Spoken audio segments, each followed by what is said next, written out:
ನಮಸ್ಕಾರ, ನಿಮ್ಮ ಜೊತೆ ಇದೆ PNS ನ್ಯೂಸ್ ನೆಟ್ವರ್ಕ್. ನೀವು ನೋಡ್ತಿದ್ದೀರಾ PNS ವಿಸ್ತಾರ. ನಾನು ನಿಖಿಲ್ ಜೋಶಿ.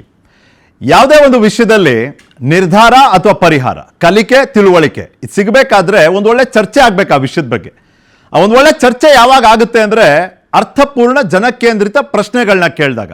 ಆ ಉದ್ದೇಶದ ಜೊತೆ ನಿಮ್ಮ ಮುಂದೆ ತಂದಿದ್ದೀನಿ ಟು ದ ಪಾಯಿಂಟ್. ಸ್ವಾಗತ ನಿಮಗೆ. ಇವತ್ತು ನಾವು ಚರ್ಚೆ ಮಾಡಬೇಕು ಅಂತಿರೋ ವಿಷಯ ಕಳೆದ 2 ವರ್ಷಗಳಿಂದ ಸತತವಾಗಿ ಚರ್ಚೆಯಲ್ಲೇ ಉಳಿದಿದೆ.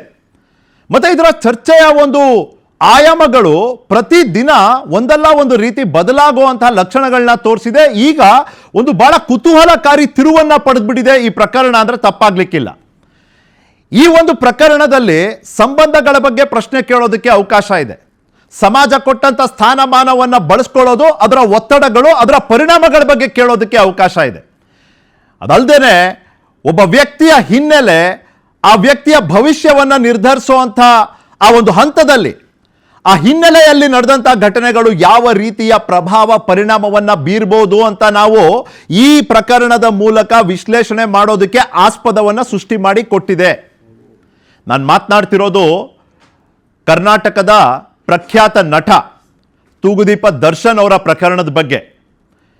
ಏನು ತಿರುವನ್ನ ಪಡೆದಿದೆ ಇದು ಕಳೆದ ಕೆಲವು ದಿನಗಳಲ್ಲಿ.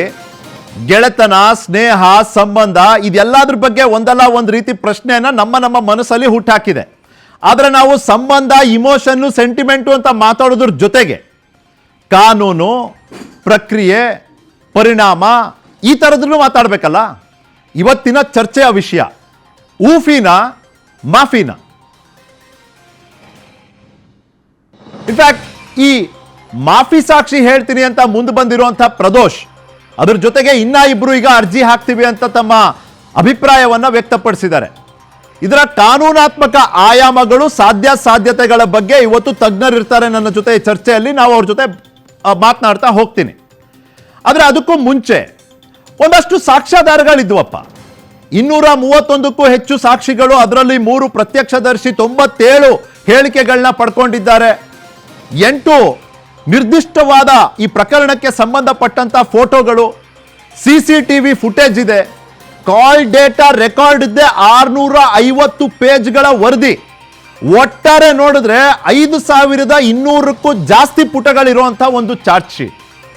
ಇಷ್ಟೆಲ್ಲ ಇನ್ ಡೀಟೇಲ್ ಇನ್ವೆಸ್ಟಿಗೇಷನ್ ಆಗಿರುವಂತಹ ಪ್ರಕರಣದಲ್ಲಿ ಪ್ರಾಸಿಕ್ಯೂಷನ್ ಕೈಯಲ್ಲಿ ಈಗಾಗಲೇ ಶಸ್ತ್ರಾಸ್ತ್ರಗಳನ್ನ ನೀಡಿರುವಂತಹ ಈ ತನಿಖಾಧಿಕಾರಿಗಳು ಮತ್ತೆ ಚಾರ್ಜ್ ಶೀಟ್ ಇಷ್ಟೆಲ್ಲ ಆದಮೇಲೆ ಒಬ್ಬ ಅಪ್ರೂವರಿನ ಅವಶ್ಯಕತೆ ಇದೆಯಾ ಅನ್ನೋದು ಒಂದು ಪ್ರಶ್ನೆ. ಆದರೆ ಈ ಅಪ್ರೂವರ್ ಮುಂದಿನ ದಿನಗಳಲ್ಲಿ ಯಾವ ರೀತಿಯ ಪಾತ್ರವನ್ನು ನಿಭಾಯಿಸ್ತಾರೆ, ಆ ಪಾತ್ರದ ಪರಿಣಾಮವಾಗಿ ಅವರಿಗೆ ನ್ಯಾಯಾಲಯ ಮತ್ತು ನ್ಯಾಯದ ಒಂದು ವ್ಯವಸ್ಥೆ ವಿನಾಯಿತಿ, ರಿಯಾಯಿತಿ ಅಂತ ಏನೇನು ಕೊಡ್ಬೋದು, ಇದನ್ನು ಸೇರಿದಂತೆ ಒಂದಷ್ಟು ಪ್ರಶ್ನೆಗಳಿದೆ. ಈ ಚರ್ಚೆಯ ವಿಸ್ತಾರವನ್ನು ನಿರ್ಧಾರ ಮಾಡುವಂಥ ಪ್ರಶ್ನೆಗಳು.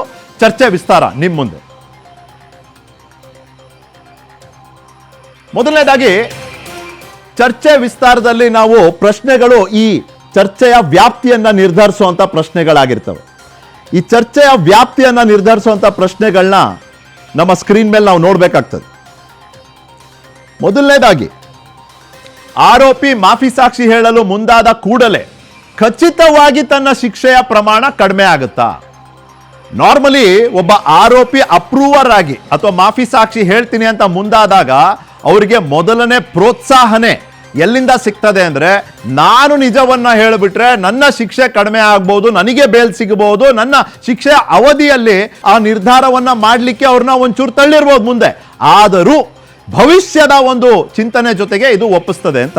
ಇನ್ನು ನ್ಯಾಯಾಲಯವು ಇಂದು ಮಾಫಿ ಸಾಕ್ಷಿ ವಿಷಯದಲ್ಲಿ ದರ್ಶನ್ ಪರ ವಕೀಲರ ವಾದ ಆಲಿಸಬೇಕಿಲ್ಲ ಅಂತ ಹೇಳಿರೋದು ಮೇಲ್ನೋಟಕ್ಕೆ ದರ್ಶನ್ಗೆ ಹಿನ್ನಡೆ ಆಯ್ತಾ? ಯಾಕೆ ನ್ಯಾಯಾಲಯ ಈ ರೀತಿ ಹೇಳಿರ್ಬೋದು ಅಂತ ಕೂಡ ಚರ್ಚೆ ಅವಧಿಯಲ್ಲಿ ನಾನು ಹೇಳ್ತಾ ಹೋಗ್ತೀನಿ. ಒಬ್ಬರಿಗಿಂತ ಹೆಚ್ಚು ಆರೋಪಿಗಳು ಮಾಫಿ ಸಾಕ್ಷಿ ಹೇಳಲು ಮುಂದಾದ್ರೆ ಯಾರ ಹೇಳಿಕೆ ಪಡಿಬೇಕೆಂದು ನಿರ್ಧರಿಸೋದಕ್ಕೆ ಮಾನದಂಡ ಏನು? ಈಗಾಗಲೇ ನಾನು ನಿಮಗೆ ಹೇಳಿದೆ, A14 ಆಗಿರುವಂಥ ಪ್ರದೋಷ್, A8 ಆಗಿರುವಂಥ ರವಿಶಂಕರ್ ಮತ್ತೆ A10 ಆಗಿರುವಂಥ ವಿನಯ್, ಈ 3 ಮಂದಿ ನಾವು ಮಾಫಿ ಸಾಕ್ಷಿ ಹೇಳಲಿಕ್ಕೆ ಮುಂದಾಗ್ತೀವಿ ಅಂತ ಹೇಳ್ತಾರೆ. ಆದರೆ ಇವತ್ತು ಅರ್ಜಿ ನ್ಯಾಯಾಲಯದ ಮುಂದೆ ಬಂದಿದ್ದ ಅರ್ಜಿ ಪ್ರದೋಷದ ಮಾತ್ರ. ಇನ್ನು ಘಟನಾ ಕ್ರಮ ಹೇಗಿದೆ? ಮೊದಲಿಗೆ ಹೇಳಿಕೆಯನ್ನ ನ್ಯಾಯಾಲಯವು ಒಪ್ಪಿದ ನಂತರವೇ ಮಾಫಿ ಸಾಕ್ಷಿಯ ದರ್ಜೆ ಸಿಗುತ್ತಾ ಪ್ರದೋಷಿಗೆ.